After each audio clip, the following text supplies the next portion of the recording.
Olá, pessoal, boa noite. Que todos, que todas e que todos sejam bem-vindas, bem-vindas, bem-vindos nesse momento, nesse encontro maravilhoso que nós estamos tendo agora, né?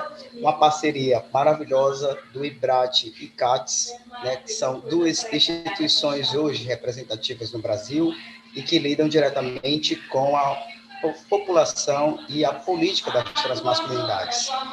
Então, hoje nós estaremos com um filme Homens Invisíveis, né, que problematiza e discute as questões relacionadas à população transmasculina vivendo em cárcere.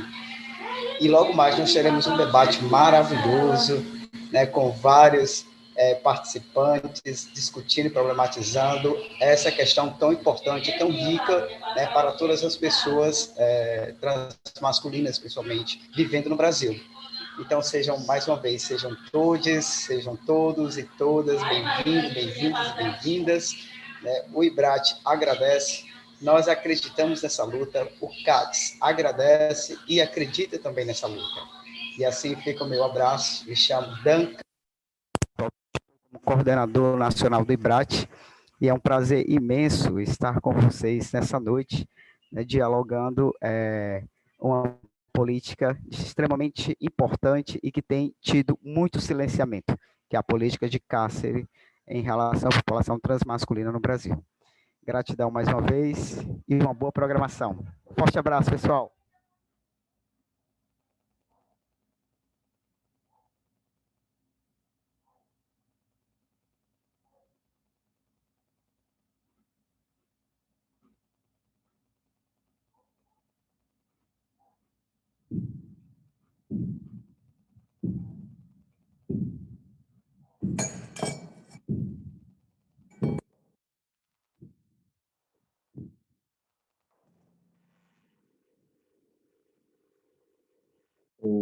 Eu pego um flagrante.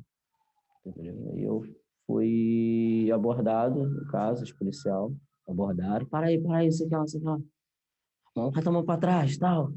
Abotei, apoparam, normal. Aí quando ele viu, eu falei, aí ele se assustou, falei, pô, some trans. Ele, pô, bem que eu não tenho uma coisa diferente, né?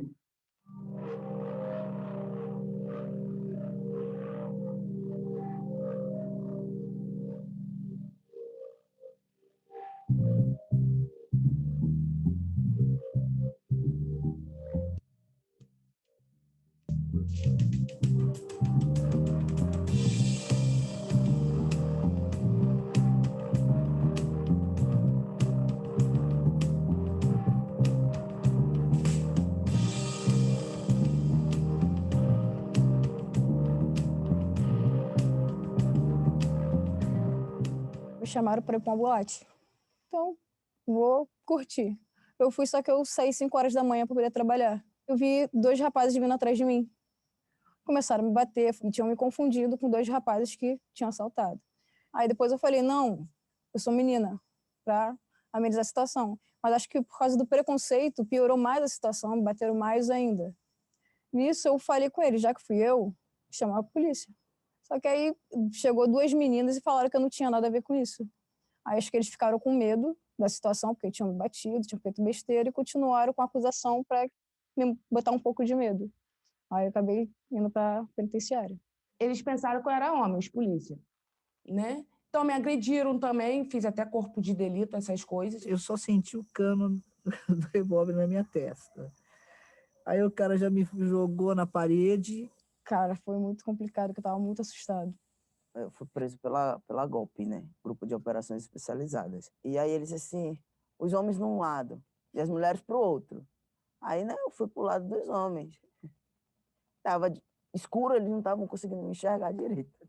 Essa cadeira aqui, dessa aqui, de madeira, fechou de costa, nas costas. Disse, tá caralho, velho. Eu não vou aguentar uma lapada dessa não, velho. E o cara malhadão, quando ele deu, o cara caiu. Ele, levante, você não é homem? Aí eu disse, vai chegar em mim, velho. Aí ele foi a filhinha, né? Passou um, olha, passou outro. Eu disse, meu Deus do céu, tá chegando a minha hora. E aí uma mulher disse assim, não, ela é mulher. Aí eu disse, não, eu sou homem. Minha namorada, cala a boca. Eu disse, não, eu sou homem. Ele, então vai apanhar como homem. Deu a cadeirada, mas não deu com tanta força, porque eu não caí, né? Aí veio mais outra mulher e disse assim, não, porque depois vai ter corpo de delito. Mas aí ele, então vai para o lugar das mulheres. Eu disse, também não vou não, vou ficar aqui. Ele disse, você não vai o quê? Aí tapou no ouvido logo. Aí me puxou pela orelha e me botou lá. Eu fui para DP, eu estava meio estressado, alterado. Bota esse rapaz lá atrás, bota esse rapaz lá atrás. Me deixaram sem camisa, só de top na época. Minha mãe foi me ver, conversou com eles, mas foi completamente rigoroso, por eu ter uma aparência diferente. Então, passei por um perrengue, passei mal.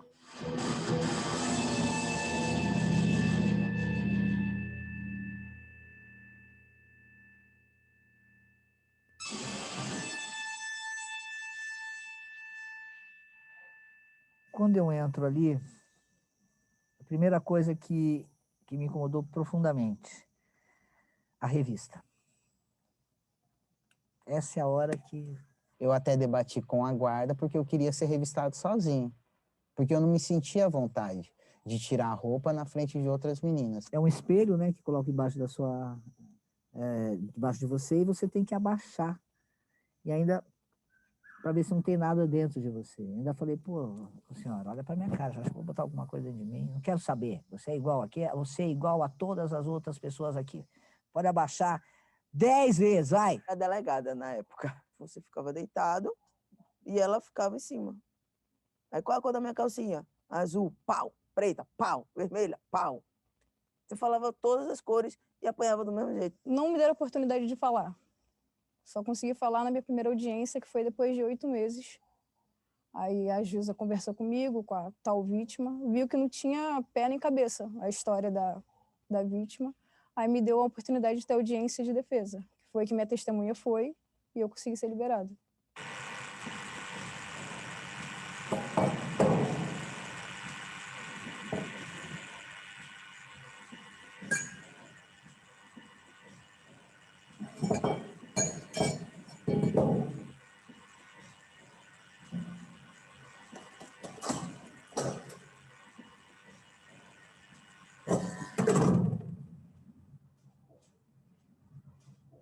Existe uma norma de gênero embutida na nossa formação, na nossa constituição enquanto ser humano, e esse sistema de gênero, ele é o causador de uma série de questões, né? Ele é o causador do machismo, é preparado para aniquilar tudo aquilo que é diferente ou que se insurge contra ele. Identificando esse sistema de gênero, a gente vai poder identificar também alguns indivíduos que vão escapar a essas normas de gênero vigentes e vão transgredi-las. E aí a gente fala sobre as pessoas transgêneras, né, que são essas pessoas que estão desafiando a todo momento essa norma. Quando você começa a compreender um pouquinho do universo, do mundo, você entende que você não está adaptado. Eu sempre fui muito difícil de andar pela rua, mas por medo também. Desde pequeno que falava, é lésbica, é isso, aquilo. Então sempre me mantive mais privada em casa. Primeiro dia do primário, quando naquela época você tinha que colocar uniforme feminino.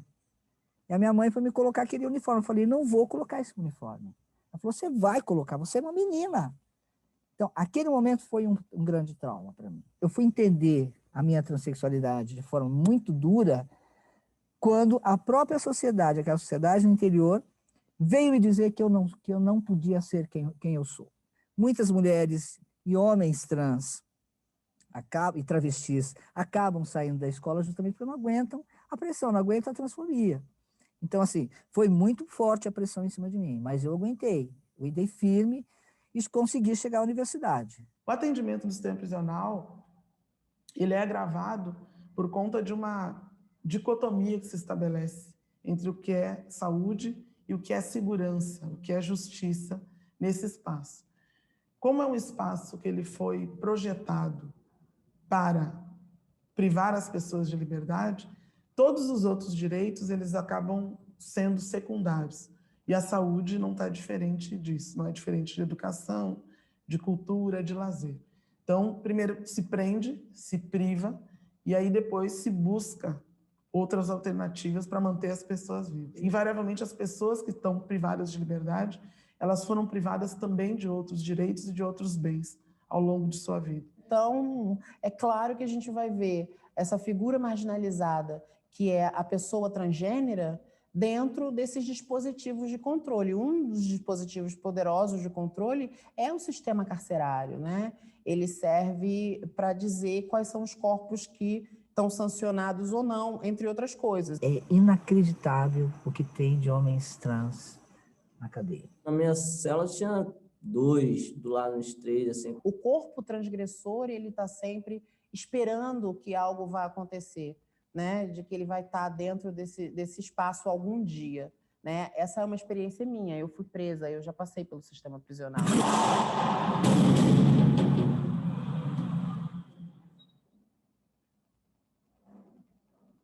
Quando eu cheguei, eu já estava grandão, bem grande, todo definido, super definido, bonito pra caramba.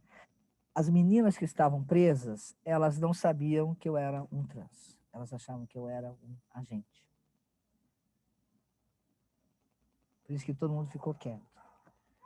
Quando falaram que eu era um homem trans, a cadeia veio abaixo. Porque eu tinha barba. Cara, entrou um homem dentro da cadeia. Muito louco. Aquelas mulheres enlouqueceram. Vem entrar aqui, entra aqui, pelo amor de Deus. Você é muito desejado lá dentro. Poxa, aprontei muito. Eu tinha 3 mulheres dentro de uma cela só. Fora das outras celas, né? As mulheres brigam por causa de você. De verdade. As meninas todas só juntavam e podia bater nele. Porque ele é galinha safado. Tá mentindo, tá enrolando as meninas, entendeu? Porque a mina, ele não pode bater na mulher dele se ele tá traindo. Então tem as meninas que se reunir e pegar ele na porrada. Eu só falava assim, ó, não venha me bater. Vai brigar vocês pra lá. Se me bater, eu não fico com mais nenhuma. Então, elas não me agrediam, mas elas se agrediam em si. Elas, eu não, graças a Deus. Porque se juntasse elas todas também pra me bater, eu ia estar lascado. Então sempre tem uma coisa que você ganha, sempre precisa de alguma coisa, fala com a menina vai lá, te dá. Então é difícil um trans passar algum perrengue. Maconha, farinha, bala, tudo tem. E pelo fato de eu ser solteiro, tudo te apresenta.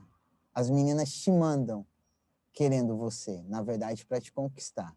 Você é tratado como um rei até você casar. A verdade é essa.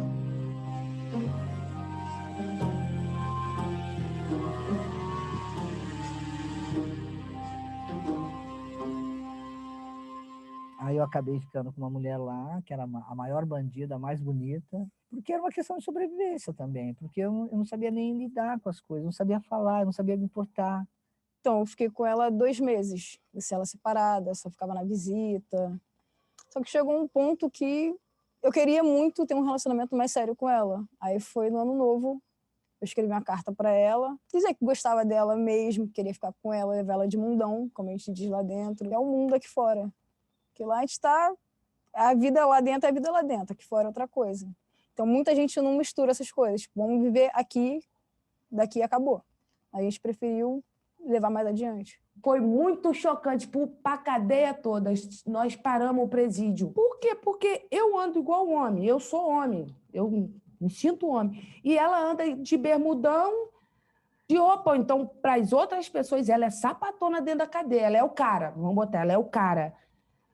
Então, vamos botar 2 homens ficando, 2 pessoas ficando assim, e que se veste igual, poxa. Dali começou só felicidade na minha vida, cara. Eu vou te falar, na verdade, foi o final da minha etapa maravilhoso, depois que eu conheci ela. Todas elas me chamavam no masculino. Todas. Então eu fui lido imediatamente como homem. Me perguntaram qual era o meu vulgo. Até então, eu nunca entendi o que é vulgo. Aí eu falei, é Pablo. Não, Pablo é seu nome. Aí eu, pô, Pablo é meu nome? Tranquilo, seu vulgo é PL. Então, desde então, começaram a me chamar de Pablo, de PL, ele. Então, comecei a gostar disso. Tipo assim, eu me encaixei naquilo. Eu acho que a maior dificuldade, pelo menos para mim, ali, foi incorporar este estereótipo de homem cis criminoso. Eu não tinha talento nenhum. Eu fiquei 5 anos dentro de uma cadeia, eu saí com medo de ladrão, com medo de polícia, com medo de tudo. Eu podia ter saído do PhD, né? Saído um bandidão, né? Mas não, cara. Virei um ogro. Eu passei na cadeia a desrespeitar a mulher, o que eu não fazia antes de eu estar preso. Por isso que eu digo que eu me perdi um pouco. Até o meu relacionamento passado, eu ainda era um cara muito machista, preconceituoso, reflexo da cadeia, né? E hoje eu tô frequentando psicólogo já para ir trabalhando, porque eu vejo que eu não era assim.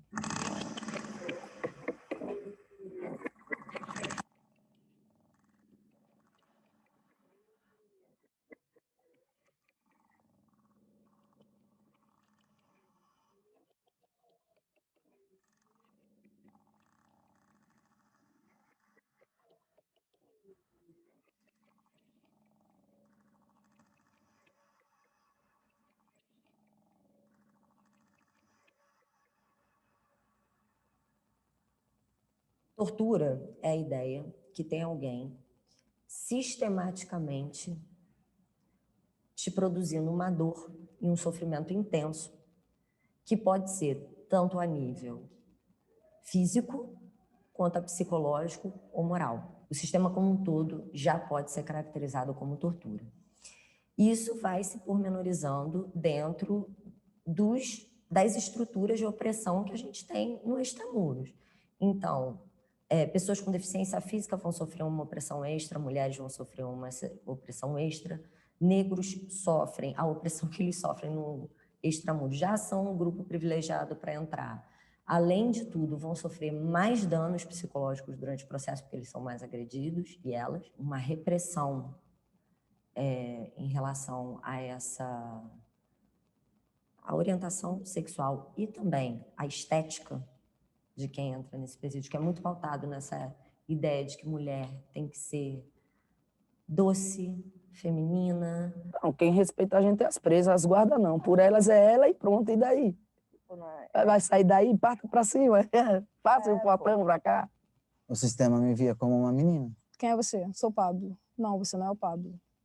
Isso era motivo até de ir pro isolamento, de querer bater. Isso, já que você é homem, então você vai apanhar igual homem. Quando ela não ia com a tua cara, ela te chamava com o teu nome no meio da ala. Gritava seu nome. 2 vezes ao dia a gente tem que fazer... Esqueci o nome. Aí você tem que ser chamado pelo nome. Isso me constrangia. Eu falei, pô, pode chamar pelo nome. Não, você é mulher, pô, tu não é homem, você quer lá. Eu mesmo com documento retificado, não tive nenhum direito. Isso que mais... O psicológico também ficou bastante abalado. A sorte que as meninas, as colegas respeitavam, entendeu? Eu te entendia. Pô, não liga não, cara. Tu não vai deixar de som por causa disso. Tu vai arranjar problema. Se daqui a pouco tu ficar falando todo o tempo, eles vão tirar da cela, vão te botar lá no seguro, no quartinho. Elas gostam de mexer com um pouco do seu psicológico lá dentro, de fazer você sair do sério para você tomar mais parte, ficar lá mais um ano. Puxa, eu era perseguida pela chefe de segurança.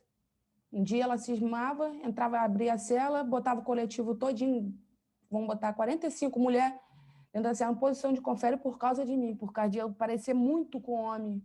Isso, a todo instante, me tirava da cela, me botava para raspar bigode. Teve a época que eu deixei o cabelo crescer, mas grandinho um pouquinho, né? Não ficar só cortando baixo. Aí eu deixei crescer. Não sei se ela ficou com raiva, não sei por quê. Ela queria parar a máquina para passar 0 no meu cabelo. Me botava no book, de cara para a parede. E preto, sem peito, de bigode, para ela era... Não sei se o que ela sentia, na verdade. A gente tem, de 2014, uma política nacional de atenção integral à saúde das pessoas privadas de liberdade. E o que eu considero também uma vanguarda é uma resolução do Conselho Nacional de Política Criminal e Penitenciária do Brasil. E essa resolução ela traz também uma série de ações específicas para a população LGBT. E dentro dessas ações, existem as questões de gênero, que estão muito bem especificadas. Então, a gente seria uma vanguarda do ponto de vista da legislação. Porém, na prática, a gente percebe que do caminho do papel até o exercício na ponta, onde as coisas acontecem, existe um gap, um lapso muito grande. Saúde não é só doença, né? Isso é uma conceituação da Organização Mundial de Saúde. Ela envolve lazer, envolve moradia, né? Envolve educação, envolve, inclusive, o desejo de beleza, né? Isso também é saúde. Então, as demandas dessa população que vem, né, recortadas por uma dimensão estética, elas são absolutamente legítimas. Não podia nem usar cueca lá. Você chega a pagar 70, 80 reais dentro numa cueca. Passei a cadeia toda com uma única cueca. Gente, vocês não sabem o que é isso. Vocês passar um ano, 8 meses com uma cueca. Por quê? Porque eu não tinha visita e eu não aceitava nada de ninguém. Às vezes visitas vão com uma cueca nova para poder deixar para a presa poder vender pra gente. Minha mãe sempre mandava 2 e, tipo, se tivesse alguém na fila que não estava levando calcinha, aí minha mãe, toma aqui mais 2, chega lá, entrega meu filho. Eu sempre fui procurado muito por ser... Pelas cuecas. Porque todo mundo queria uma cueca. Sentir-se mal levaria a prejuízos de caráter psíquico, né? Inclusive. Né? Saúde não é só saúde corporal, física, né? Saúde também envolve a dimensão psíquica, né? Então, se esse próprio sujeito aponta, né, a necessidade de alguma mudança, de alguma transformação corporal, para que ele se sinta confortável, inclusive do ponto de vista psicológico, isso é saúde. Por lei, se você já está no processo transexualizador, é obrigatório você continuar, mas a gente sabe que isso não acontece. Tinha receita, só com autorização da justiça para poder entrar na época.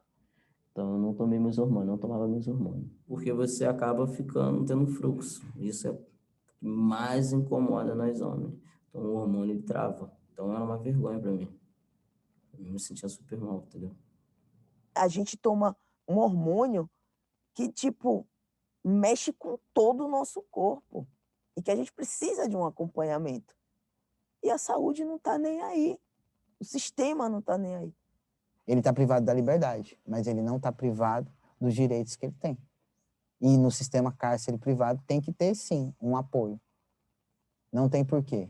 Somos todos iguais e estamos pagando pelos nossos erros. A gente não conhece informações sobre quantas mulheres trans, quantos homens trans, quantos gays, quantos bissexuais. A gente não tem essa informação. Primeiro que existe uma dificuldade mesmo, enquanto profissionais de saúde, da gente entender que isso é parte do processo de cuidado, reconhecer essa identidade. Se é tratado como coisa, não tem humanidade, não tem dor, não tem sofrimento, não tem direito, não tem possibilidades de vir a ser. Para você ir no ambulatório, você precisa escrever um catuque, a gente fala que é catuque, para poder conseguir ir, mas você nunca consegue, você não tem tanta oportunidade. Um amigo, um homem trans, ele acabou morrendo de sífilis, porque ele não conseguia ir na enfermaria. Ele não conseguiu se tratar. Por preconceito, por um monte de coisa. Um menino lindo, lindo, lindo, de 20 anos no máximo, morreu com sífilis. A gente tem uma questão muito importante para se colocar na questão do acesso à saúde. O respeito à identidade de gênero. O ginecologista, para mim, é um dos espaços mais opressores. Porque a pessoa, quando vai me atender, ela não entende por que eu, sendo trans, homem, preciso acessar a ginecologia. A ginecologia, eu acho, precisa mudar de nome, porque da forma como está colocada, ela se dá a entender que é só para mulheres, porque só mulheres teriam vulvas, só mulheres teriam vagina. A política do atendimento na ginecologia precisa ser mudada. Existe uma vulva masculina? Eu diria que sim. Então, para você ir num ginecologista, cara, é difícil, hein? Sempre, todo ano eu fazia a transvaginal. Um cara gigante, bruto, que ele pegou aquele negócio assim e ele botou um maior, pô. Tanto que eu sangrei depois. Tem os tamanhos específicos. Ele botou e ele... Eu disse, meu amigo, você é doido, é? Porra, aí fiquei ali. Aí a média, aí veio outra mulher, que aí botou o pauzinho lá dentro. cutucando. Eu disse, minha filha, ela tá doendo. Eu disse, não, tá não.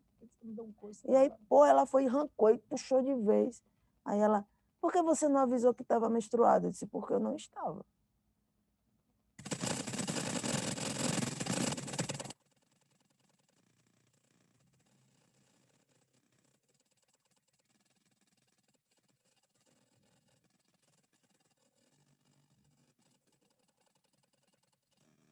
Ah, porque a mulher sofre mais violência. Não, cara, a gente também sofre. Você é ET, você não existe. Homem trans não existe. É praticamente quase em nenhum dos cenários. E por isso que o número de suicídios de homens trans é tão grande, porque por você ser homem, você é calado, você não pode expor. A gente não tem a ideia, por exemplo, de quantos homens trans são assassinados. Se as mulheres trans conseguiram as políticas públicas que elas conseguiram, foi porque elas tiveram muita garra e muita luta durante muito tempo. E isso desde os anos 70, 80. Chega nos anos 90, a coisa fica muito mais potente. Quando se fala de transmasculinidade no Brasil? Começa a se falar na década de 2000. Ao quanto que a gente tem que caminhar ainda? A gente não tem uma elaboração. Essa elaboração ela veio agora, né, conforme disse o Amiel, dos anos 2000 para cá. E esses corpos ainda são, como conceito, muito recentes, embora existam experiências, né? E a gente sabe que essas pessoas existem, elas estão ali.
Boa noite a todos, todas e todes.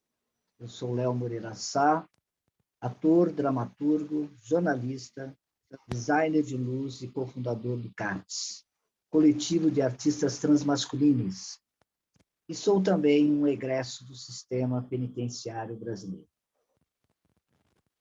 Vocês acabaram de ver uma pequena amostra das torturas, opressões que a população transmasculina sofre no sistema penitenciário. E quando se diz que sou um egresso, que sou um ex-presidiário, o estigma é muito forte, principalmente quando eu sou uma pessoa trans, quando eu sou um homem trans. Bom, até eu chegar à cadeia, eu não tinha muito a ver com o crime.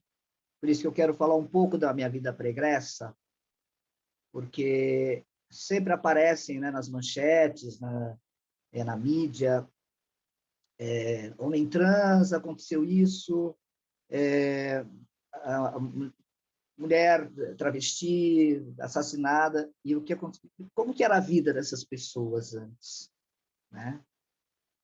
Nós não somos um estereótipo, né, de criminosos. Então, eu vou falar aqui um pouquinho da minha vida pregressa, tá? Diferente da maior parte das pessoas trans, eu não fui expulso de casa e consegui permanecer na escola até chegar à Universidade de São Paulo.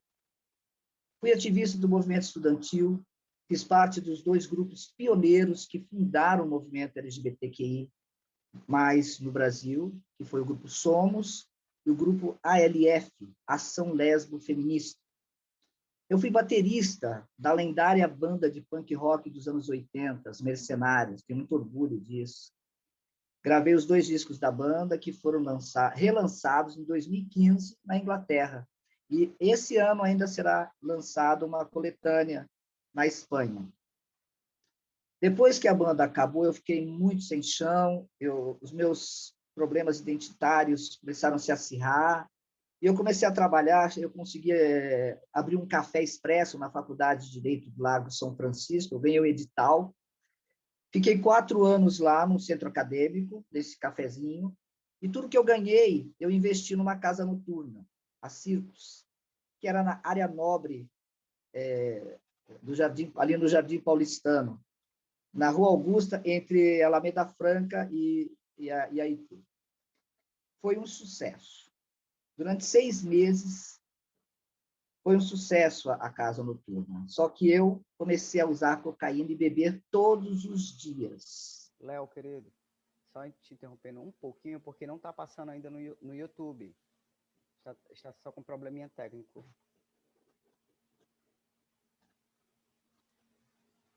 Está acontecendo alguma coisa, gente? Estão avisando aqui que não Oi? está passando no YouTube. Alguém falou comigo? Posso continuar? Não, Léo, dá uma paradinha aí. É que quando você começou a passar, o YouTube fechou. Então, vai voltar a imagem no YouTube e aí você continua. Maravilha. Ô, Léo, Isso. Léo, desculpa, a gente havia combinado que a gente precisa que o Caio faça a fala dele e eu preciso apresentá-los, porque nós temos 5 pessoas. Eu não sabia, mas o que vocês me falaram, amores? Se acabava... Não, tranquilo, Léo, tranquilo, calma, a gente vai resolver isso. Deixa só a gente resolver a volta aqui e a gente recomeça. Gente, vocês me falaram isso, que acabava o filme, eu entrava. Por favor. Então, que horas que eu entro, pelo amor de Deus? Daqui a pouco. Deixa eles resolver no YouTube. Isso, deixa eu resolver no YouTube. Depois de quem? Depois do Caio, todos nós entraremos, e aí eu medio, apresento vocês, e aí você vai ser o primeiro a falar. Mas eu tenho que apresentar todo mundo. Ai, Daniel, que mico. Ah, normal, amor. Para com tranquilo. Isso. Eu só vou dar boa noite, falar um pouco da parceria em menos de 5 minutos. Menos 2 minutos. Ai, que merda. Não, eu adoro você falando, Léo. Fica tranquilo. Ai, que ó, hein? Eu achei que já tinha acontecido essa fala. Olha, eu tô com um problema sério na minha internet, vocês não têm noção. Tá um toró na minha casa. Uma tempestade.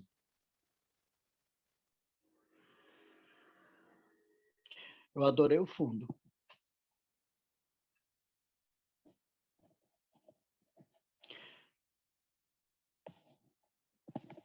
Agora ficou mudo. Eu estou ouvindo nada.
Olá, pessoal, boa noite, tudo bom? Espero que vocês estejam bem, saudáveis, seguras e seguros. O IBRAT, Instituto Brasileiro de Transmasculinidade, juntamente com o CATS, que é o Coletivo de Homens Trans e Transmasculinos de Arte no Brasil, né, tomou essa iniciativa de trazer esse bate-papo, esse filme, esse bate-papo tão importante na política das transmasculinidades em relação à situação de cárcere hoje no Brasil. Vocês acabaram de assistir o filme Homens Invisíveis, que vai ser apresentado pelo Daniel Veiga, juntamente com os demais que estarão participando desse debate, que o Daniel Veiga breve irá apresentar. Me chamo Dan Caio Lemos, atualmente estou como coordenador nacional do IBRAT, e é um prazer muito grande estar aqui com vocês nesse momento, prestigiando essa política acontecendo no Brasil. Gratidão mais uma vez, um bom evento e um bom debate. Gratidão. Boa noite. Antes de tudo, a gente pede desculpas aí pelas intempéries. A gente está fazendo essa transmissão aqui na raça, no amor, mas eu quero agradecer muito a presença de todos e também a presença dos nossos convidados, a presença de todos que estão aqui com a gente acompanhando firmes e fortes. Eu preciso fazer antes um agradecimento especial para o Luiz Carlos de Alencar. O Luiz Carlos de Alencar, ele é o diretor do filme Homens Invisíveis, e ele muito gentilmente cedeu a transmissão para que a gente pudesse fazer. Então, um abraço aí para o Luiz Carlos. A ideia é que a gente faça aqui um bate-papo justamente sobre essa questão, por isso a gente trouxe o Léo, eu vou apresentar, e a gente também trouxe algumas pessoas, advogados, enfim, que vão estar falando para a gente dessa questão, que é uma questão muito importante, e que é uma questão que particularmente me toca, e aí por isso até eu me joguei, me ofereci para fazer a mediação, porque o que acontece? A gente não encontra informações. A população transmasculina já é uma população bastante invisibilizada, já é uma população bastante apagada, e a gente mal encontra informações sobre as vivências transmasculinas, que dirá, então, sobre as vivências de transmasculinos em cárcere, né? Vamos fazer as apresentações, então, para a gente começar esse debate, e aí, depois que eu fizer as apresentações, a gente vai aí com mais ou menos 15 minutos para cada um dos nossos convidados falarem, ok? Então, o nosso primeiro convidado, essa pessoa incrível, essa figura que particularmente é um amigo querido, um parceirão, um companheiro, é o Léo Moreira Sá. O Léo, ele é cofundador do CATS, o coletivo de artistas transmasculinos ao meu lado. Eu não me apresentei, mas eu vou me apresentar depois do Léo. Ele é ator, designer de luz, dramaturgo, roteirista e jornalista. Escreveu, produziu e protagonizou a sua história com a peça Lu e Léo, em 2013, espetáculo considerado um marco na dramaturgia nacional, porque realmente foi a primeira vez que a gente viu em cena um homem trans abordando o tema da transmasculinidade. Eu sou ator, diretor, dramaturgo e roteirista. Junto com o Léo fundei o CATS. O CATS é um coletivo de artistas transmasculinos que justamente visa trazer as questões do apagamento, invisibilidade, pregabilidade trans. A gente também está aqui com o Júlio Mota de Oliveira. O Júlio é homem trans, advogado, mestrando em serviço social pela UFJF, presidente da Comissão de Diversidade Sexual e de Gênero da OAB, é membro da Comissão da Diversidade Sexual e de Gênero da OAB de Minas Gerais, especialista em relações de gênero e sexualidade pela FACED UFJF e advogado voluntário do Centro de Referência LGBTQIA de Juiz de Fora. A gente tem também o querido Léo Paulino, bacharel em Direito, assessor da Comissão de Direitos Humanos da OAB de São Bernardo do Campo, ativista de direitos humanos com ênfase em transgeneridades, coordenador da ONG Transformações, Transformando Vidas. Temos também o Nivaldo Finelon, homem transativista dos direitos humanos, bacharel em Direito, pós-graduando em Direito Penal, pós-graduado em Direitos Humanos e pós-graduado em Direito Civil. Policial civil do Estado do Mato Grosso do Sul, no período de 2009 a 2018, atualmente servidor público estadual do Tribunal de Justiça do Mato Grosso do Sul, na área de Direito. A gente também tinha convidado o Danilo, que aparece no filme, mas eu acredito que ele não está aqui com a gente, eu acho que ele teve uma emergência para se resolver, mas se houver tempo e ele aparecer, a gente apresenta ele também, tá? Vamos abrir a fala, então, com o Léo, né, o Léo Moreira Sá, para partilhar um pouco da experiência dele. O Léo está aqui como um protagonista na experiência do encarceramento. Obrigado a todos. Bom debate. Léo. Boa noite a todas, todos e todas. É uma honra, um prazer muito grande, para mim muito importante estar envolvido nesta pauta, porque por tudo que eu vi, por tudo que eu vivi, eu tenho um compromisso muito grande com os meus pares políticos que estão lá atrás das muralhas, né, que é a última fronteira da invisibilidade, né? Se a comunidade transmasculina é uma comunidade invisível, atrás das muralhas simplesmente não existem. E quando eu falo que eu sou um egresso do sistema prisional, e ainda aquela frase que é pior, né? Eu sou um ex-presidiário, isso provoca uma imagem, né? Algo muito pesado na cabeça das pessoas. Se ainda é um homem trans, ex-presidiário, a coisa fica muito pesada, porque a gente já está relacionado, né, no senso comum, como criminosos, criminosas, criminosas. É por isso que eu gostaria de fazer um pequeno relato aqui da minha vida pregressa, para vocês entenderem por que eu cheguei lá, né, dentro da cadeia. Teve uma trajetória, eu acredito que muito consequência de conflitos identitários não resolvidos, perguntas não respondidas. A minha geração foi uma geração que não tinha referências, não tinha nenhuma informação a respeito da transexualidade. Então, nós ficamos batendo cabeça para cá, e sem nos compreender. Então, eu vou falar um pouquinho da minha vida pregressa. Diferente da maior parte das pessoas trans, eu não fui expulso de casa e consegui permanecer na escola até chegar na Universidade de São Paulo.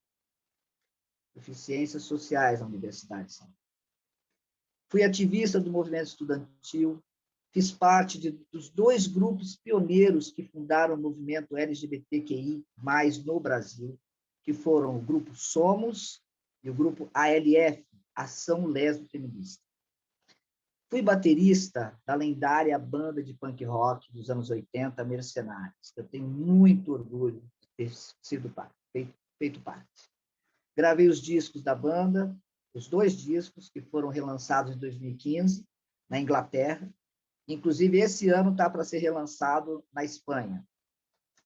Bom, depois que a banda acabou, eu fiquei meio sem chão, mas resolvi ir à luta. Entrei no edital da Faculdade de Direito lá de São Francisco, que estava disponibilizando um espaço lá no centro acadêmico. Eu ganhei o edital e abri um café expresso lá. Trabalhei por 4 anos lá, na Sanfran. Aí chegou um momento que eu falei, eu preciso fazer mais alguma coisa. Aí surgiu uma oportunidade de me associar a uma pessoa para abrir uma casa noturna. Aí eu fui nessa aventura louca, eu sou uma pessoa que eu não consigo ficar quieto. Eu falei, não, vou. Abri a Circos, que ficava situada ali na área nobre de São Paulo, Jardim Paulistano, na Rua Augusta, entre a Alameda Itu e a Alameda Franca. Durou 6 meses e foi um grande sucesso. Mas acabou falindo porque eu comecei a usar droga. Comecei a cheirar todos os dias. Eu cheirava cocaína e bebia todos os dias. Eu virava dias e dias e dias e dias. Eu me descuidei da administração e faliu. E quando faliu, eu estava completamente dependente. Eu não conseguia mais ficar um dia sem. Então, foi um passo natural. E mais ainda, eu tinha falido e tinha que pagar algumas dívidas, inclusive droga.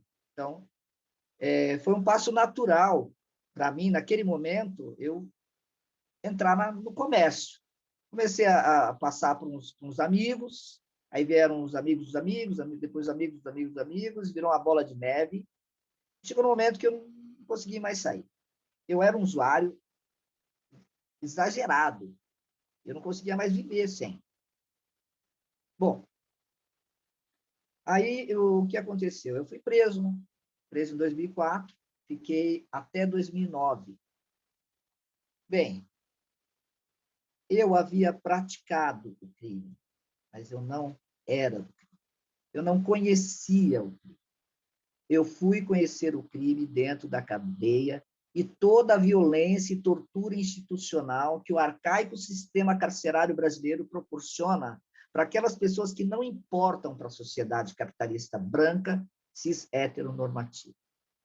Dificilmente se encontra lá dentro, olha, eu estou falando tudo isso no período que eu estava, entre 2004 e 2009, pessoas classe média alta, pessoas, 90% daquela população que me chocou eram pessoas negras, de periferia.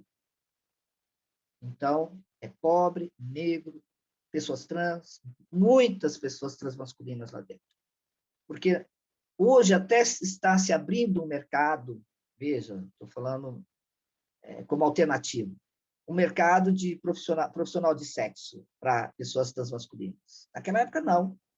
Eram subempregos. E se não são subempregos, o crime está ali, ó, pertinho, para você poder sobreviver. Bom, eu fiquei... Quando eu entrei na cadeia, foi um baque muito grande, porque era um universo completamente estranho para mim. Mas, aos poucos, eu fui entendendo que, sob aquele aparente caos, havia uma população carcerária extremamente bem organizada. Aquele mundo tinha suas próprias regras e até mesmo um dialeto próprio completamente desconhecido para mim. Então, eu descobri muito rápido que qualquer palavra mal colocada te coloca em perigo. Aí eu encontrei algumas pessoas ali, eu tive muita sorte, eu conheci algumas pessoas solidárias que me ensinaram a sobreviver naquele mundo. Os primeiros anos foram muito difíceis. Eu fiquei 1 ano no Cadeião de Pinheiros, o Dakar, que agora é CDP de Pinheiros. De lá fui transferido para a penitenciária de Franco da Rocha, que depois de alguns meses ativou. Aí fui transferido para a penitenciária de Tatuapé. Aí eu consegui um emprego numa firma de bijuteria. Ganhava salário direitinho, mas parecia uma coisa.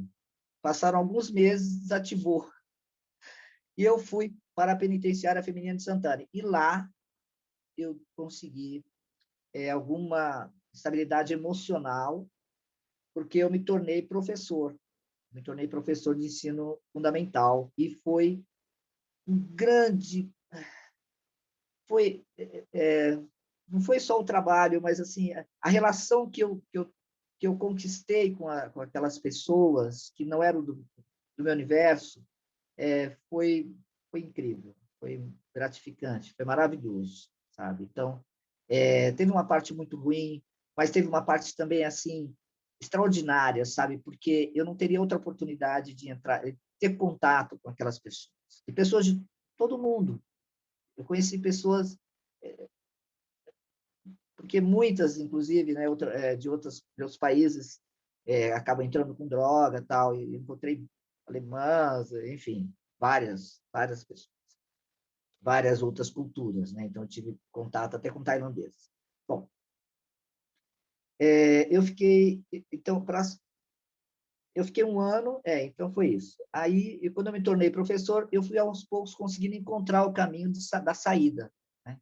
Então eu comecei a me estabilizar emocionalmente, entender que eu tinha uma função lá dentro, que eu poderia sobreviver até sair. Tá?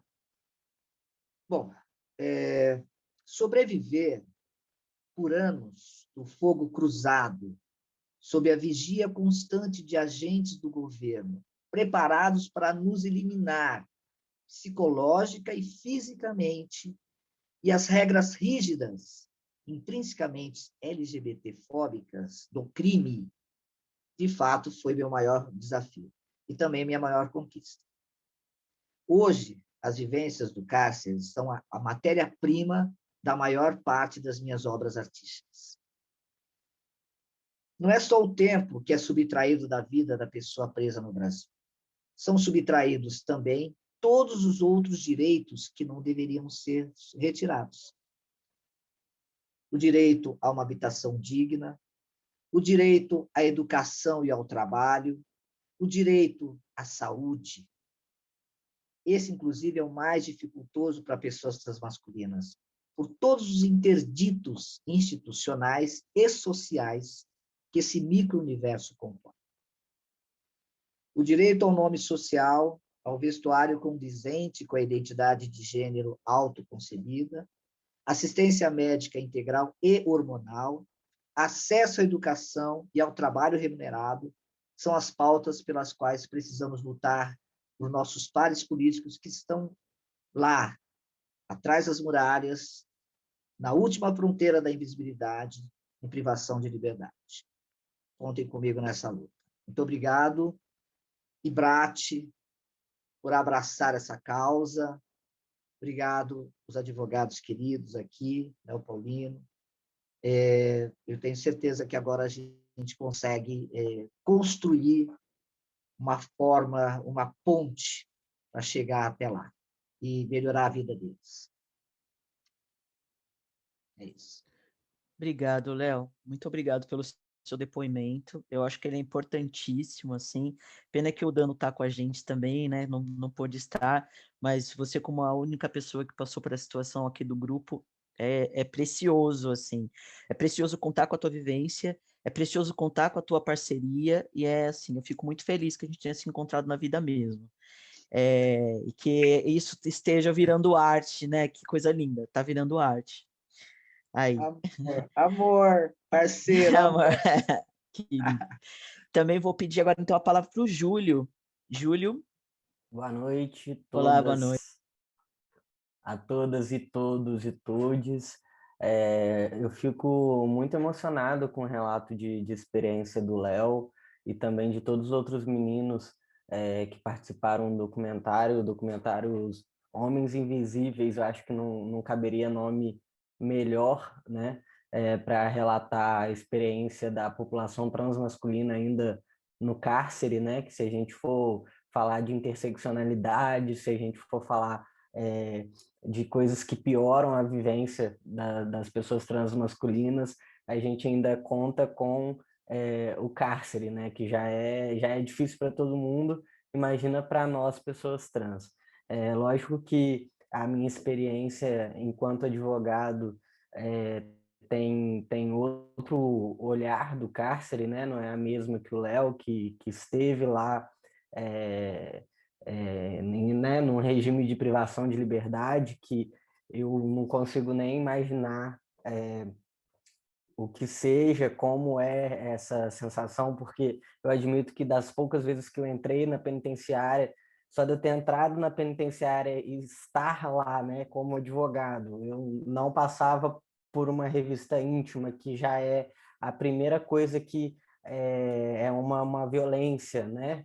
Como o Léo falou no documentário, você tem que agachar, levantar, tossir, espirrar para ver se tem algo dentro de você. Então, você já começa a ser humilhado ali na porta do sistema carcerário, né? Como se você já não tivesse que lidar com todo o sistema de justiça que já reproduz toda essa violência também. Na hora que você chega no sistema carcerário, você ainda encontra um local sem estrutura nenhuma para que seres humanos vivam ali, né?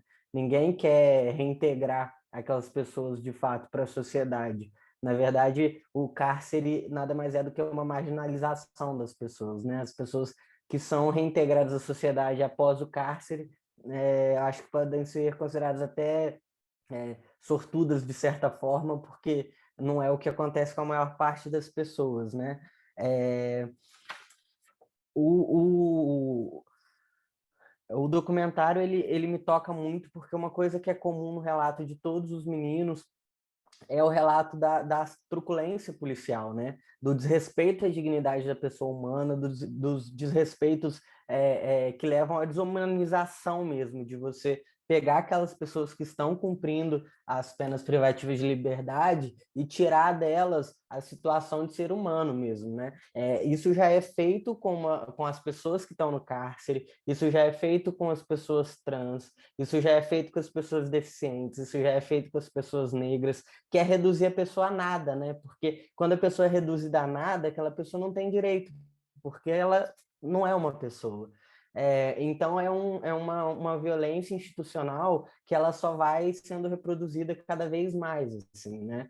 E as pessoas que estão em situação de vulnerabilidade ainda ficam em situações assim mais degradantes dentro da cadeia, que é como o Léo falou, você não vê cumprindo pena pessoas brancas de classe média alta, você não vê cumprindo pena pessoas ricas, né? Você só vê as pessoas que realmente não têm condição, às vezes, de contratar um advogado ou entraram para o crime por uma falta de opção. Poucas são as pessoas que estão ali, né, tendo outras opções. Outro relato que eu queria comentar, que me chocou muito também, foi o caso do Pablo. Você ficar 8 meses cumprindo uma pena em relação a um crime que você não cometeu, né? O Estado, ele faz isso com as pessoas, né? Não raras vezes o Estado encarcera quem nem mesmo deveria estar lá, sem dar sem dar a chance da pessoa dizer, fazer essa defesa, dizer se é culpado ou não, poder provar a sua liberdade, né? Então, são muitas passagens que relatam esse desrespeito por parte do Estado quando a pessoa está encarcerada, o desrespeito em relação ao nome, o desrespeito em relação a não ter um programa de saúde para você poder fazer a hormonização, você volta a ter menstruação nesse tempo, como se não bastasse você estar encarcerado, não ter condição de higiene, várias outras coisas. Você ainda tem que lidar com a disforia, né? Que vai piorando a partir do momento que você não usa mais a sua testosterona, não faz mais seu tratamento. Então, todos os relatos são muito fortes, assim. Eu acho que a gente tem que pensar em como é a vida dessas pessoas de fato, né?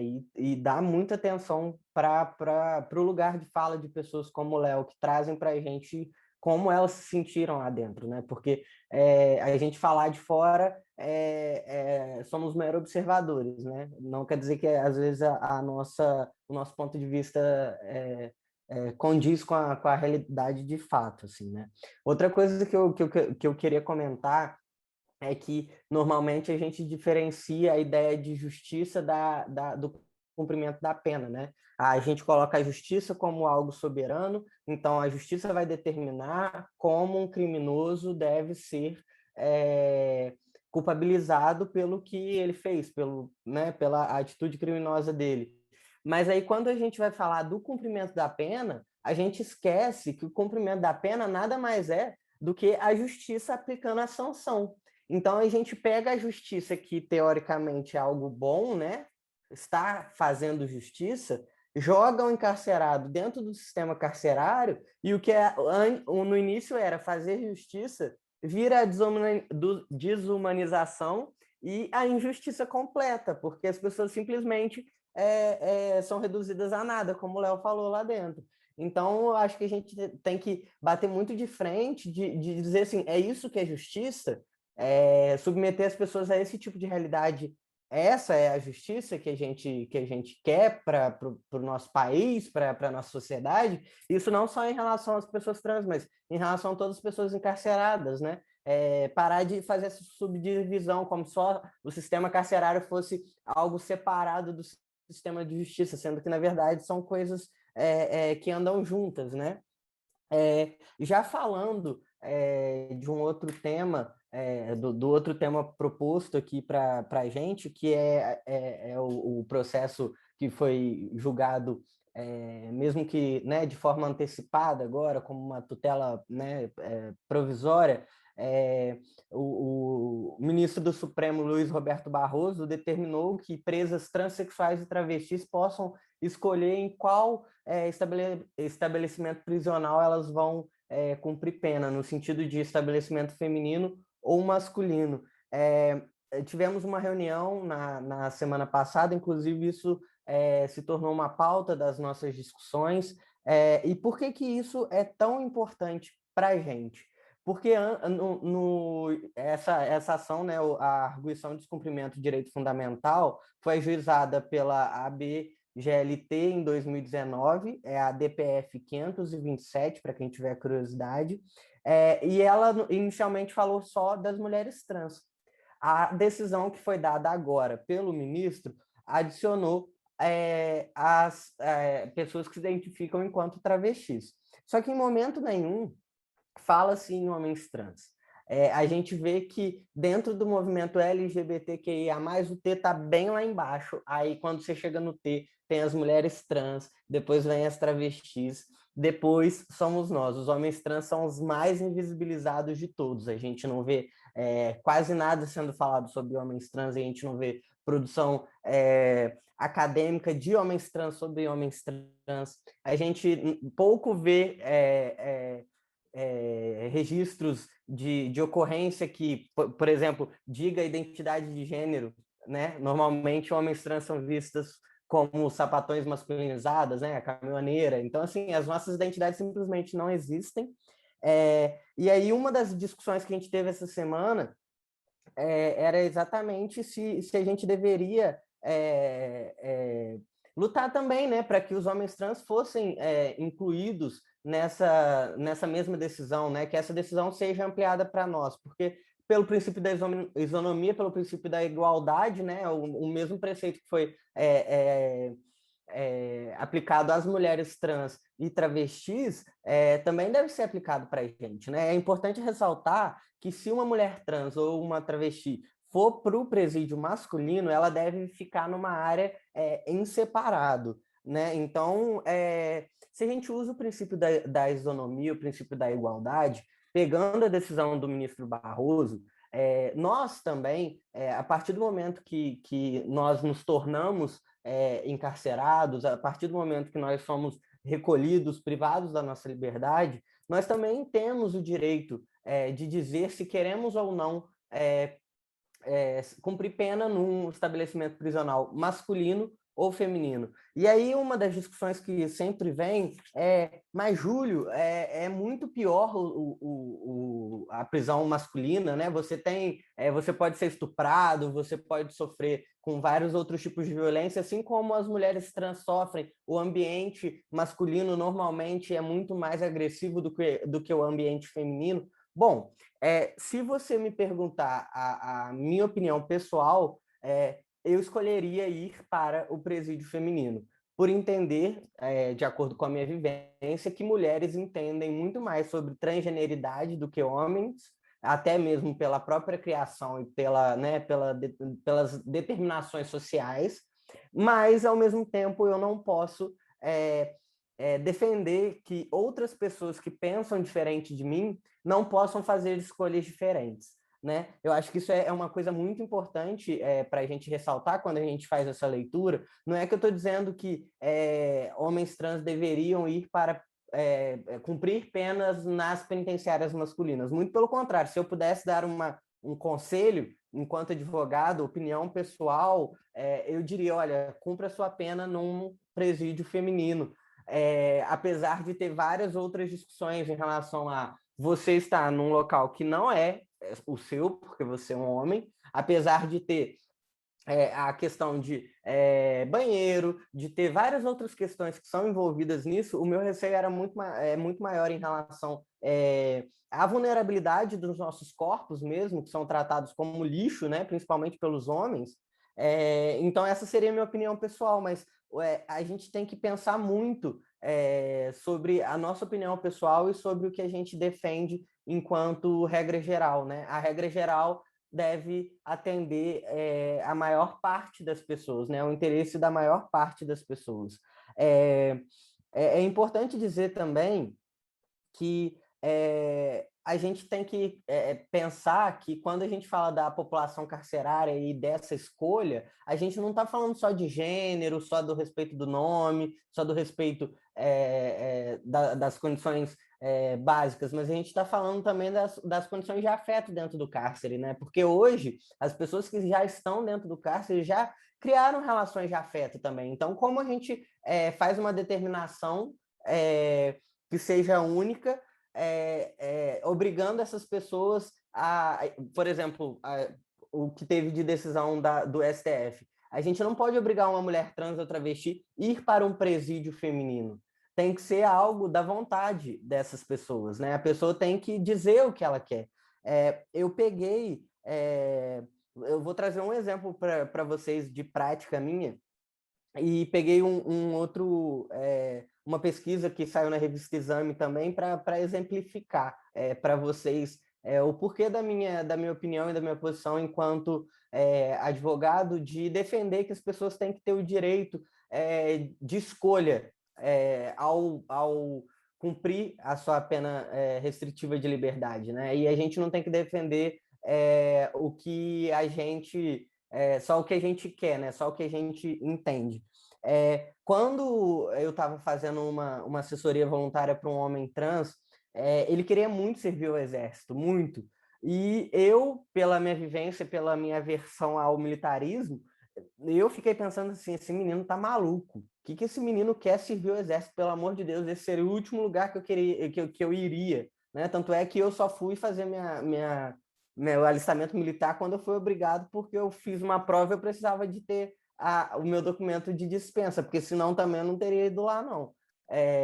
Mas esse menino queria. E quem sou eu para dizer para ele assim, olha, você não pode?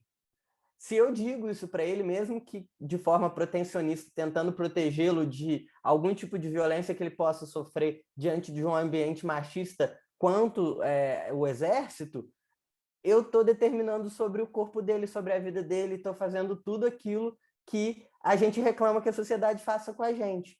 E para finalizar, defendendo mais uma vez a minha posição, eu vou trazer para vocês um dado pequeno da revista Exame, foi publicado no dia 20 de janeiro de 2020. Esse dado é da Secretaria da Administração Penitenciária de São Paulo.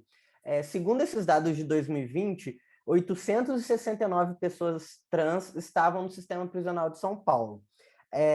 78% das mulheres trans preferiam ficar nos presídios masculinos. E fizeram uma relação com as relações já estabelecidas ali, né? Que as pessoas não queriam ir para lugares novos. E 82% dos homens trans preferiam ficar nas prisões femininas.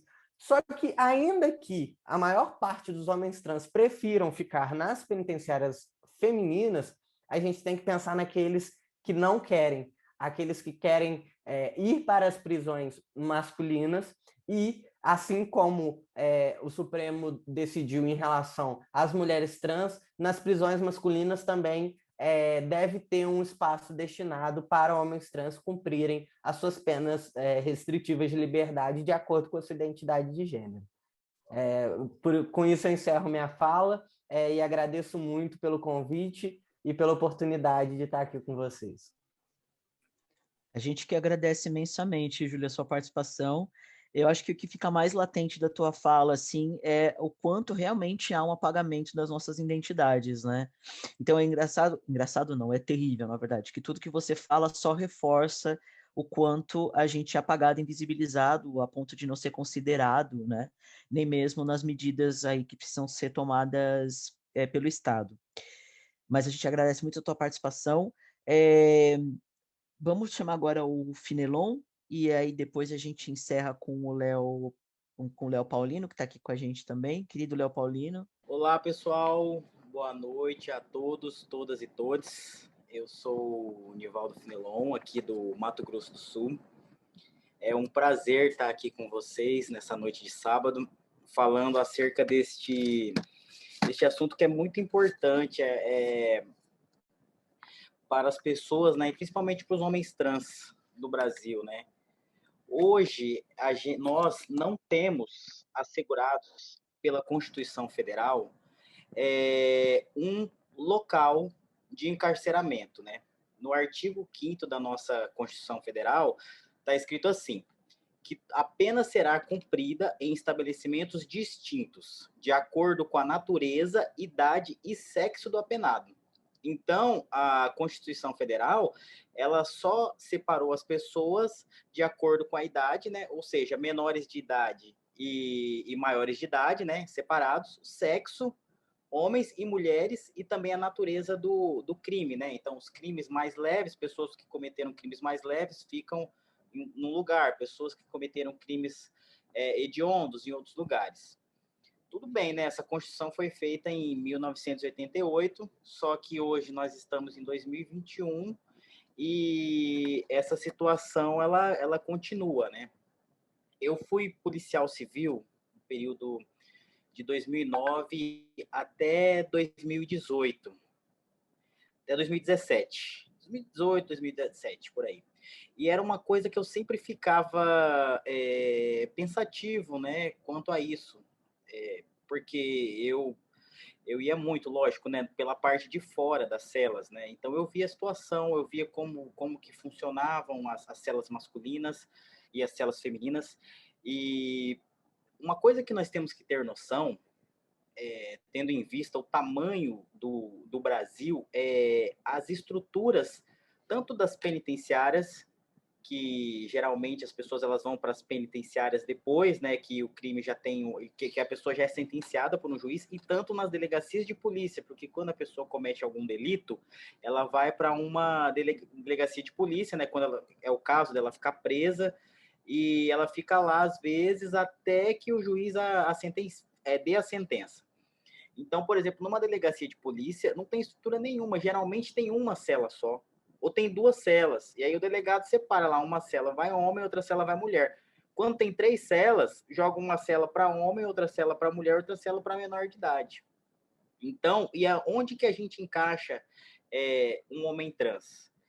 E também, hoje o Brasil é um dos países, é o país que mais mata pessoas transexuais. E o que a gente faz com um homem trans que ele já é retificado, aí ele chega lá na frente, sei lá, da autoridade policial ou dos próprios policiais e fala assim, olha, eu sou homem trans, porque isso pode acontecer, eu sou homem trans, mas eu já sou retificado. Se essa pessoa revestida de autoridade for uma pessoa transfóbica, olhar para ele e falar assim, não, você é homem, você vai para a cela masculina. Tanto é que a gente teve um caso no Pará que colocaram uma menor cis, hétero cis, né, uma menina, numa cela masculina. Então, a gente está num país em que colocam mulheres menores de idade numa cela masculina. O que vão fazer com um homem trans, se esse homem trans se deparar com uma pessoa transfóbica? Então, é necessário que tenha uma lei, que tenha alguma coisa demarcando isso, porque a gente não pode simplesmente ficar nas mãos da pessoa ali. Porque geralmente a pessoa pode, lógico, se a pessoa tem um pouco de bom senso, ela vai, né, conversar com essa pessoa trans, qual cela você prefere, se essa pessoa não tem, né? Quando eu já tive um debate, se não me engano, tava o Léo Paulino e tava o Danilo, né? O Léo não estava, né? E é muito importante a gente conversar com as pessoas, né, nessa condição que elas já foram presas, né? E a maior reclamação que eu escutei foi que essas pessoas trans, elas não conseguiam, elas estavam, como que eu posso dizer? O que mais incomodava era a falta de respeito no nome social, era a falta de acesso a hormônios e atendimentos médicos para essas pessoas, e também ao uso de roupas masculinas. Porque a estrutura das penitenciárias, elas são um caos, tanto para as pessoas cis, quanto para as pessoas trans, héteros, gays, enfim. Só que as pessoas trans, elas sofrem dobrado, elas sofrem da estrutura que já tem por si só de diminuir essa pessoa como ser humano, e ainda sofre da transfobia. E realmente, eu não sei quem foi que citou, que falou que hoje, né, nas celas, acho que foi o Léo, né, que a maioria, 90% das pessoas são pretas, foi uma coisa que eu constatei no tempo que eu trabalhei como policial, porque é a coisa mais difícil. Olha, se 15% das pessoas que eu vi serem presas foram pessoas brancas e de classe média, a gente pode até colocar classe média, foi muito. O resto a gente era preto e pobre. E não é porque as pessoas de classe média não cometem crimes, não fazem delitos. É porque a estrutura ela já foi feita mesmo para as periferias, para abarcar as periferias. Uma das maiores preocupações, eu também assim sou a favor de que, antes eu não era, né? Mas eu acho que as pessoas têm que ter um direito de escolha, os homens trans eles têm que ter esse direito de escolha entre ir para ou o presídio feminino ou o presídio masculino, mas que quando dessa escolha surgir de ir para um presídio masculino, o diretor do presídio, ou responsável, enfim, ele tem que se responsabilizar e ele tem que provar que ele tem uma estrutura para abarcar esse homem trans lá. Porque não adianta nada a gente tentar forçar o sistema de colocar um homem trans num presídio masculino e não dar uma estrutura digna para ele, jogar ele lá, sei lá, num presídio que tem lá 10 celas superlotadas, jogar ele lá numa mesma cela, sem uma estrutura, sem verificar, que aí a gente vai estar jogando esse homem trans para sofrer abuso sexual, às vezes abuso físico, psicológico. Então tem que ser toda uma situação trabalhada para que essa pessoa chegue lá e tenha a sua dignidade, né? Porque pelos direitos humanos, não é o que acontece no Brasil, o encarceramento, ele não serve para punir a pessoa, ele não serve para se vingar, né, do crime que ela cometeu. O encarceramento, ele é para ressocializar essa pessoa. E é tudo o que não acontece no Brasil hoje com o sistema carcerário. Como o Léo disse, né, ele chegou lá sabendo muito pouco do crime e aprendeu muito lá.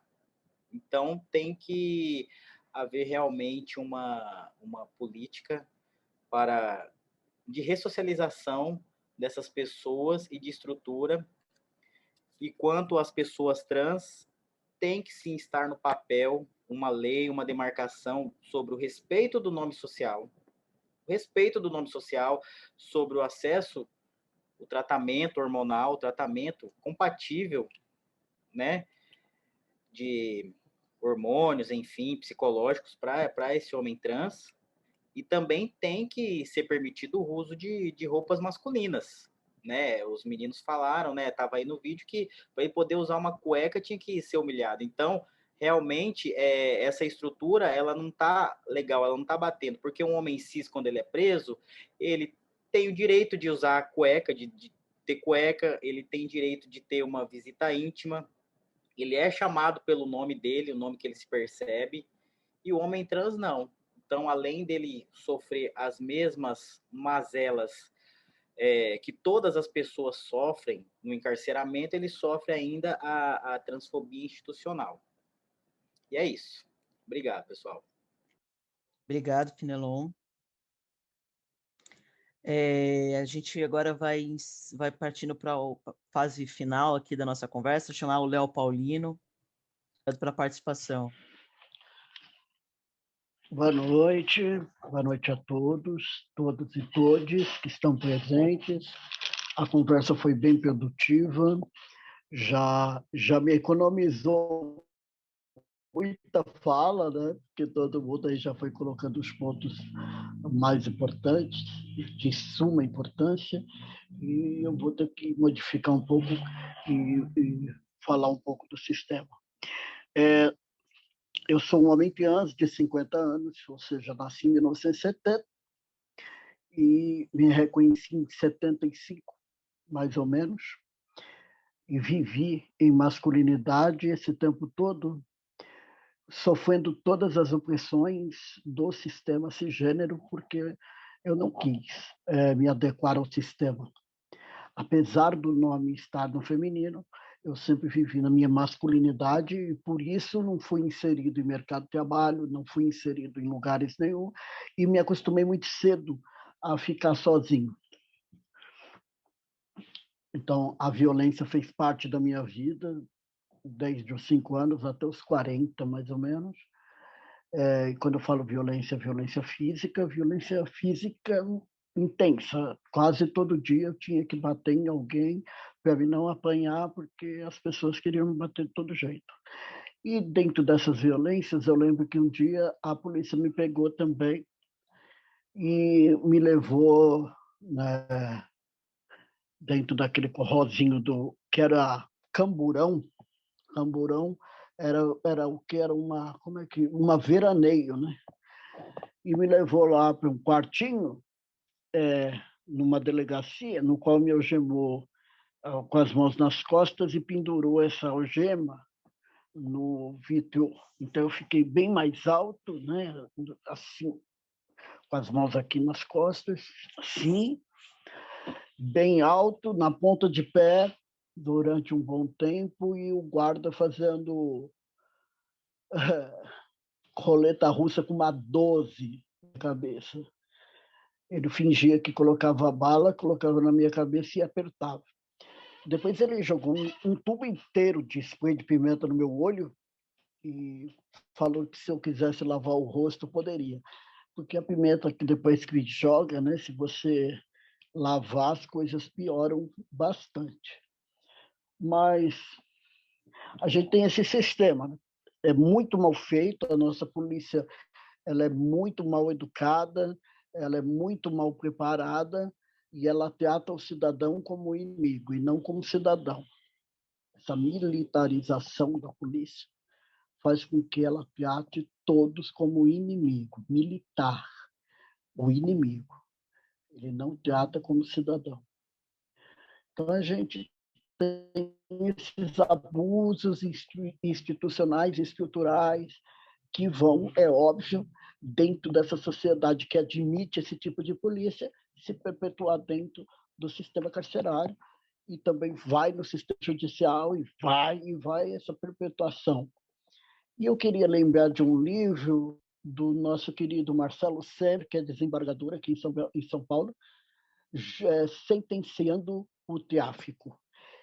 Marcelo fez uma pesquisa muito intensa, né, entre as sentenças de tráfico, aqui eu acho que foi na região sudeste.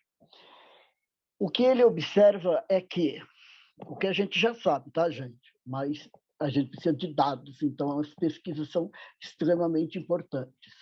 Que quem é preso pelo tráfico são pessoas pretas, que geralmente são motoristas, que tem um trabalho comum, não é um trabalho que use a mão de obra, não a mão intelectual, né? Nada disso, e que, se estiverem ligados ao tráfico, eles são só os passadores, são só o pessoal que faz o correzinho direito ali, rápido, que não tinha sentenças de tráfico do traficante de toneladas, né? Do traficante do helicóptero. Quem foi preso no helicóptero? Foi o piloto, mais ninguém. Depois abafa-se o caso, não é isso? Então, nós temos dentro desse sistema judiciário já um preconceito de raça, que a maioria das pessoas sentenciadas são pretas, e com isso, dentro dessa estrutura, também tem um livro aqui, que eu vou... Depois, gente, se quiserem fazer um sorteio aí com quem assistiu, eu tenho uma monografia muito boa que mostra como o Judiciário de São Paulo enxerga as mulheres trans e as travestis. Nós não temos ainda essa observância para os homens trans, mas vamos ter, é óbvio. Vamos lá. Então, esse judiciário que é racista, porque a nossa sociedade é racista e classista, ou fala com ar-condicionado, que viaja no carro com ar-condicionado, ou seja, ele sai da casa dele com ar-condicionado, ele pega seu carrinho com ar-condicionado, chega no fórum, entra na sua sala climatizada e fica. Esse judiciário que não tem percepção por afeita ao câmbio. Inclusive, é o livro que eu queria depois sortear aí, tá? Para as pessoas entenderem. Então, essa é uma percepção transfóbica que vem há muito tempo, que vem lá da ditadura, que vem lá dos programas estaduais de perseguição de pessoas trans. E elas continuam sendo aplicadas nas sentenças que determinam quem são as pessoas que vão parar no sistema carcerário. Do Toro, o filho lá do carinha lá, do milionário, atropelar, matar uma pessoa e foi parar... Não vai, não vai. Então, nós temos uma percepção de um sistema judiciário extremamente racista, transfóbico, classista, e ele vai julgando paulatinamente as causas dessa forma. Então, precisamos reeducar, né, o sistema judiciário, os juízes, levar a consciência. Isso é um trabalho muito também do advogado, que em sua tese vai colocar todas essas problemáticas para, né, por meio de doutrina, de dados científicos, para que a condenação do acusado ou a liberação do acusado seja feita causando o menor dano possível.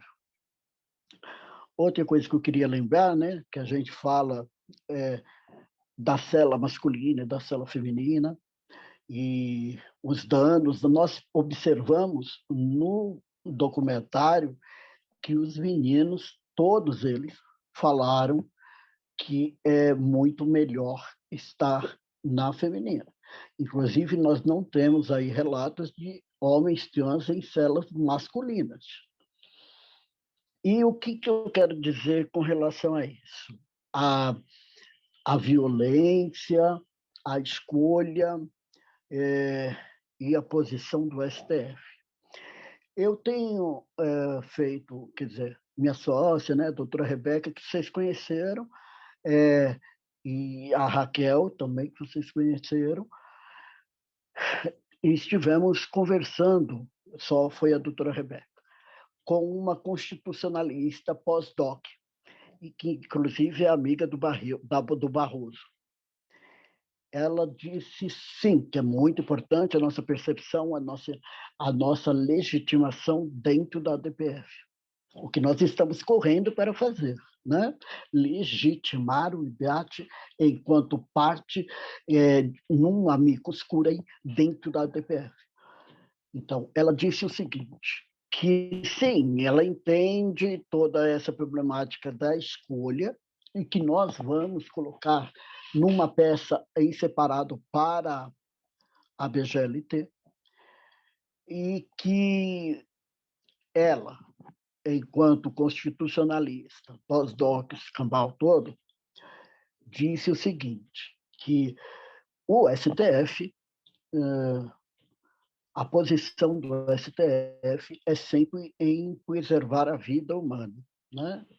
Preservar a vida humana, que é o princípio maior, né, dentro do ordenamento, a dignidade da vida humana. Então, que seria muito difícil, ela disse que seria impossível, mas que seria muito difícil o STF deixar uma opção entre o masculino e o feminino se o homem trans não estiver redesignado. Eu só estou colocando isso porque a gente tem que falar com pessoas que entendem maior o sistema constitucional e como ele age, como o STF pensa. Okay? É óbvio que nós vamos colocar dentro das nossas visões quanto ao direito do coletivo, nós vamos colocar a opção entre o masculino e o feminino e o LGBT. Então, nós temos essa colocação toda. O que mais eu queria falar é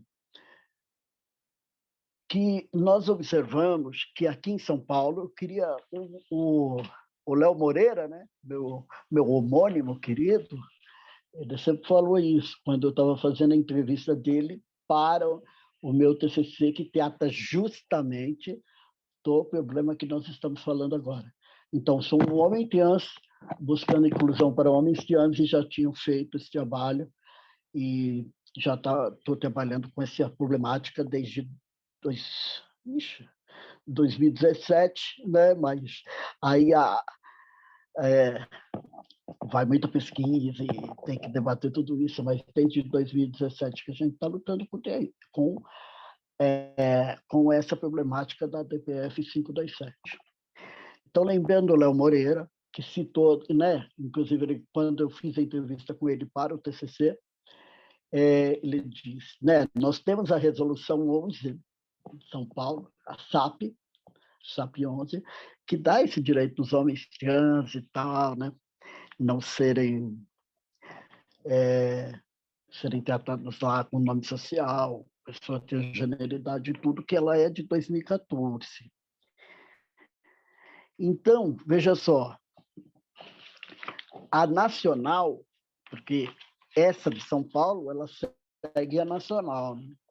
A nacional ela tem uma fala bem interessante, porque em 2014, pelo que está assim subentendido aqui no texto, né, nem as mulheres trans entravam. Está aqui, olha só.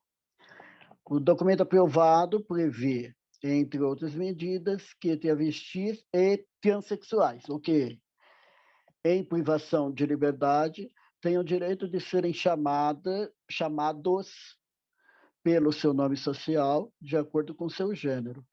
Travestis e gays que cumprem pena em unidades prisionais masculinas, considerando sua segurança e especial vulnerabilidade, deverão ter um espaço de convivência específicos, e sua transferência para esses locais deverá considerar sua expressa vontade.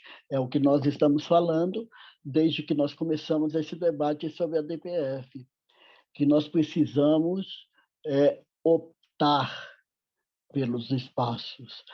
E isso foi em 2014, aí vem a DPF pedindo a efetivação desse normativo de uma SAP, né, que foi emitida pelo Conselho Nacional de Política Criminal e Penitenciária e o Conselho Nacional de Combate à Discriminação. Então, nós estamos sempre no mesmo ponto. Nós precisamos entender que as pessoas trans estão com uma vulnerabilidade corpórea e que elas possam optar entre o masculino e o feminino.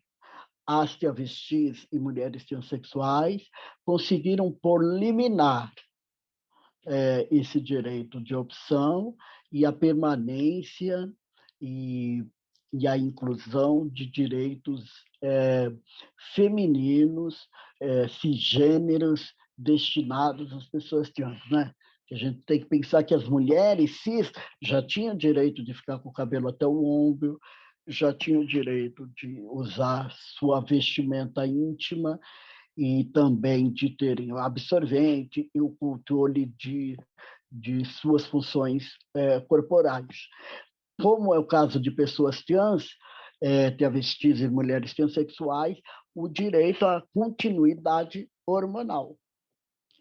E nós também iremos pedir o direito à continuidade hormonal, as vestimentas de acordo com o gênero e o tratamento adequado dentro do sistema prisional.